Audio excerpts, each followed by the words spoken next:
নমস্কার বন্ধুরা, সুপর্ণার রান্নাঘরে সবাইকে স্বাগত জানিয়ে শুরু করছি আমার আজকের ভিডিও। জামাই ষষ্ঠী স্পেশাল পর্বে আজকে আমাদের সঙ্গে শেয়ার করব পোলাওয়ের রেসিপি। পোলাও অনেকে অনেক রকমভাবে বানিয়ে থাকেন, তবে আমি কিভাবে বানাই সেটাই আজকে আপনাদের দেখাবো। একটা বড় পাত্রে আমি 4 বাটি পরিমাণে চাল দিয়ে নিচ্ছি, গোবিন্দভোগ চাল। এখানে আমি 1 কিলো চাল নিয়েছি, তবুও কেন বাটি মেপে নিলাম সেটা রান্না করতে করতে আপনাদেরকে নিশ্চয়ই বলবো। এবার এর মধ্যে জল দিয়ে চালটাকে 3-4 বার কিন্তু ধুয়ে পরিষ্কার করে নেব। চাল ধুয়ে জল ঝরিয়ে নেওয়ার পরে একটা ছাঁকনির ওপরে দিয়ে রাখবো, যাতে এক্সট্রা জলটা বেরিয়ে চালটা একদমই ঝরঝরে হয়ে যায়।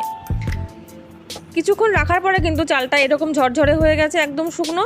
এবার এর মধ্যে দিয়ে দেবো 1/2 চামচ পরিমাণে হলুদ, আর দিয়ে দেবো 2 থেকে 2.5 চামচ ঘি আর হলুদটা দিয়ে চালের সঙ্গে খুব ভালো করে মিশিয়ে নেব।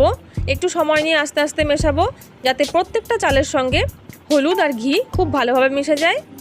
হলুদ আর ঘি খুব ভালোভাবে চালের সঙ্গে আমি মিশিয়ে নিয়েছি। এবার চালটা সাইড করে রেখে বসিয়ে দেবো গ্যাসের ওপর একটা কড়াইতে দিয়ে দিচ্ছি 4 টেবিল চামচ পরিমাণে ঘিটা একটু গরম হয়ে এলে এর মধ্যে দিয়ে দিচ্ছি 4টে তেজপাতা, আর দিয়ে দেবো গোটা গরম মশলা, যার মধ্যে আমি নিয়েছি 6টা এলাচ, 8 থেকে 10টা লবঙ্গ, 2 টুকরো দারচিনি, আর দিয়ে দেবো সামান্য 1 টুকরো জায়ফল আর 2 টুকরো জয়িত্রী। গোটা মশলাগুলো ঘিয়ের সঙ্গে প্রায় 1 মিনিট সময় নিয়ে লো ফ্লেমে ভালো করে ভেজে নেব। এবার এর মধ্যে দিয়ে দিচ্ছি কাজু আর কিশমিশ। কাজু কিশমিশটাও কয়েক সেকেন্ড নাড়াচাড়া করে ভেজে নেব, খুব বেশি কিন্তু ভাজবো না। কাজু কিশমিশগুলো আমার ভাজা হয়ে গেছে, এর থেকে বেশি ভাজলে কিন্তু তেতো হয়ে যাবে। এবার এর মধ্যে দিয়ে দেব গোবিন্দভোগ চালগুলো দিয়ে ঘিয়ের সঙ্গে ভালো করে প্রায় 3 থেকে 4 মিনিট সময় নিয়ে লো ফ্লেমে ভেজে নেব।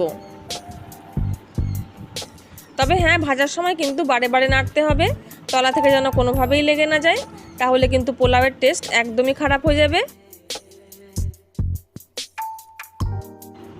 চালগুলো খুব ভালো করে ভেজে নিয়েছি। এবার এর মধ্যে দিয়ে দেবো জল। যে বাটি মেপে আমি চাল নিয়েছিলাম সেই বাটি মেপেই দিয়ে দেবো জল। তার জন্যই কিন্তু এখানে আমি বাটিতে করে চাল মেপে নিয়েছিলাম, যাতে আমার জলের মাপটা করতে খুব সুবিধা হয়। 1 বাটি চালের জন্য 2 বাটি জল লাগবে।